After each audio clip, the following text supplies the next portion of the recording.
अब बच्चा स्कूल से आया है, चेहरा एकदम उदास है। माँ ने बांप लिया है कि कुछ गड़बड़ है। बेटा क्या बात है रे?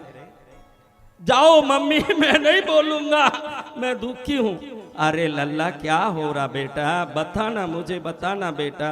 अरे मैं बहुत पढ़ा मम्मी, सच्ची में मैं पढ़ा, आपके सामने ही तो पढ़ाई किया मम्मी, फिर भी मार्क नहीं आया। अभी पिताजी मारेंगे मुझे, बहुत परेशानी, डर लगता है मेरे को, मैं कैसे पापा के सामने जाऊंगा। क्यों रे बेटा, क्यों मार्क कम आया? ढंग से नहीं? अरे आपके सामने ही तो पढ़ाई किया, आपके सामने ही तो मैं पढ़ा, तो मैं क्या करूं? मेरे को, मैं जो पढ़ा वो आया नहीं, मैं जो पढ़ा वो भी आया नहीं। अभी मैं कैसे जाऊं पापा के सामने? प्रोग्रेस कार्ड दिया स्कूल में, दस्तखत लेना है, पापा डांटेंगे, मैं कैसे करूं?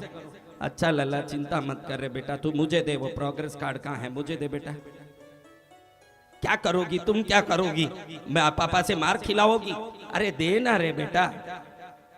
पापा ने प्रोग्रेस कार्ड बच्चे से ले लिया। माँ ने पति के सामने जाके बोलती है कि हर दम बच्चों को डांट डांट के परेशान करते हो, वो डरते हैं आपके सामने ही आने, ऐसे करोगे तो एक दिन घर से भाग जाएगा, फिर आप देखते रहना कि मेरा बच्चा गायब। अरे क्या बोलना चाहती हो, बोलो तो सही।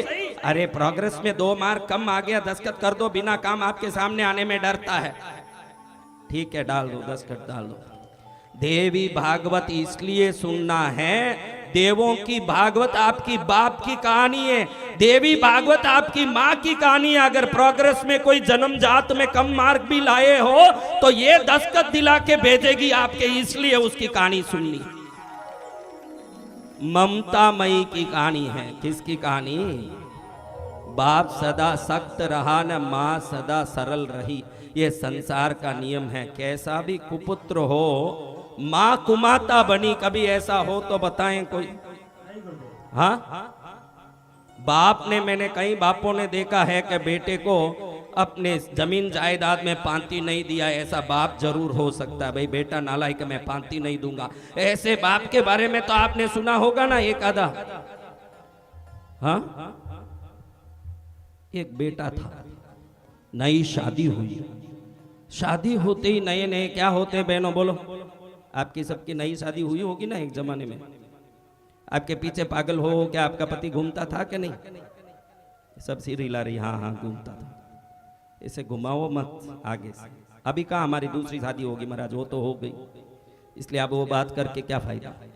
लेकिन महाराज ये लड़का इतना पागल हुआ, पत्नी कहें कि अभी रात है तो वो क्या कहे, पत्नी कहें बोलो दिन है, वो क्या कहें, पत्नी कहें चलो नहा के आओ तो वो क्या करें, पत्नी बोले अभी खाना नहीं है तो भूखा रहें। अब ऐसे ही करता इतना पागल हो गया पत्नी के पीछे कि पत्नी का भूत सवार हो गया उसको। और देखो तो एक दिन पत्नी कहती है कि तुम्हारी माँ बड़ी कर्कशी है, हरदम परेशान करती है, अगर तुम सच्ची में मुझे मानते हो तो ले जाओ ये चाकू और तुम्हारी माँ का गला चीरो और उसका कलेजा लाके मुझे दिखाओ तो मैं समझूं कि तुम मेरे पति हो। क्या करें? अब वो धुन में लगा हुआ है। ध्यान रखना, कोई काम करते हो तो वो काम आप मोह वश कर रहे हो कि ज्ञान वश कर रहे हो, ये 2 चीजों का ध्यान रखोगे तो ज्ञान वश किया हुआ काम कभी नुकसान नहीं दे सकता, न मोह वश किया हुआ काम कभी फायदा नहीं दे सकता। तो आप ज्ञान से कर रहे हो कि मोह से कर रहे हो? देखो चाकू लेके गया, माँ खड़ी थी, माँ को ध्यान ही नहीं दिया, तुरंत चाकू भोंक दिया। मन में किसका भूत सवार है?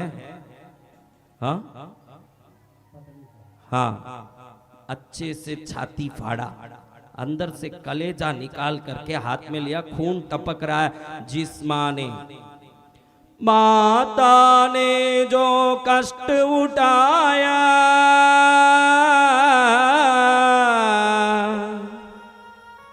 और उन्हें कभी न जाए चुकाया। बेटा तुझे पूछता हूं मैं, तुझे पूछता हूं बेटा कि 5 किलो टमाटर की एक टोकरी तुझे दूं और तुझे बोलूं कि इसको उठा के चलना है, नीचे नहीं उतारना है, तो ये 5 किलो टमाटर की टोकरी तो कितना घंटा उठा सकता बेटा? तू ही जवान दिखा इसलिए तुझे पूछ रहा हूं, बाकी कोई कारण नहीं है। हाँ, सोच के बोलो कि मैक्सिमम क्या उठा सकते हो, हाईएस्ट। ज्यादा से ज्यादा भाई इसको उठाना पड़े, मजबूरी है तो नीचे रखे बगैर 5 किलो का वजन उठाना कितनी देर उठाओगे? हाँ, आधा घंटा। आप कितनी देर उठाओगे भाई? आधा घंटा। सब आधा घंटे फिक्स, सब वोट भी फिक्स आदमी को डालते हो तो फिक्स बातें करते हो। चलो कोई बात नहीं, सब आधा घंटा उठाओगे। मैंने टमाटर उठाने के लिए ये बात नहीं बोली। देखो हम आधा घंटा 5 किलो का वजन नहीं उठा पाते हैं, उसको क्या बोलें जो 10 महीने तक हमको उठा करके इस धरती में जन्म देती है, उसकी महिमा का हम क्या गुणगान करें। अगर वो सोचती है कि ये भार है ना उतार दें, तो बोलने के लिए मैं होता क्या, न सुनने के लिए आप होते क्या।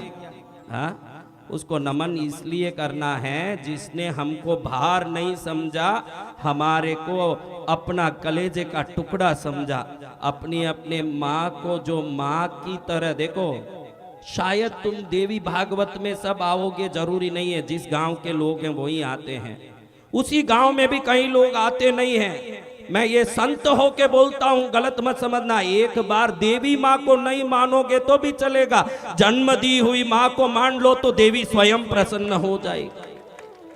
ये देवी को प्रसन्न करना तो अपनी माँ को खुश करो।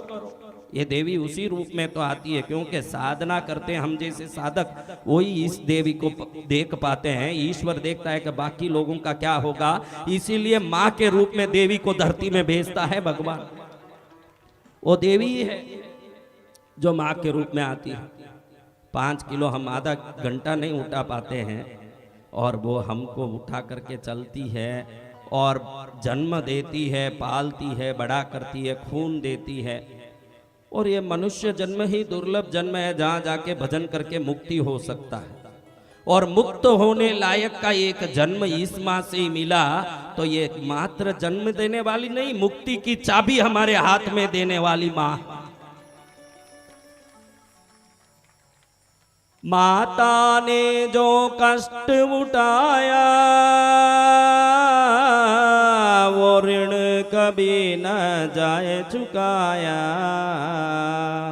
जिनकी गोदी में पलकर हम कहलाते होशियार, हम पर किया बड़ा उपकार, हम पर किया बड़ा उपकार।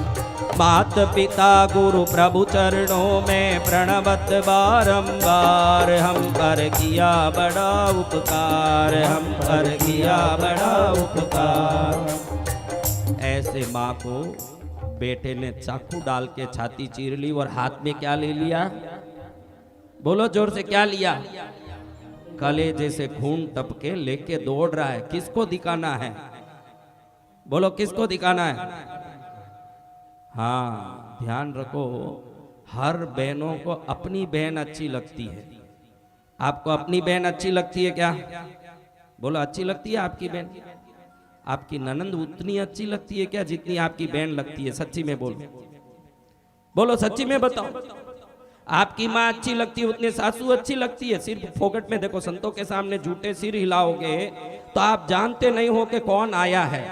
अभी हमारे कृष्णगिरी में मैंने देखा ध्यान में कि एक चोर आया, चोरी करने के भाव से आया।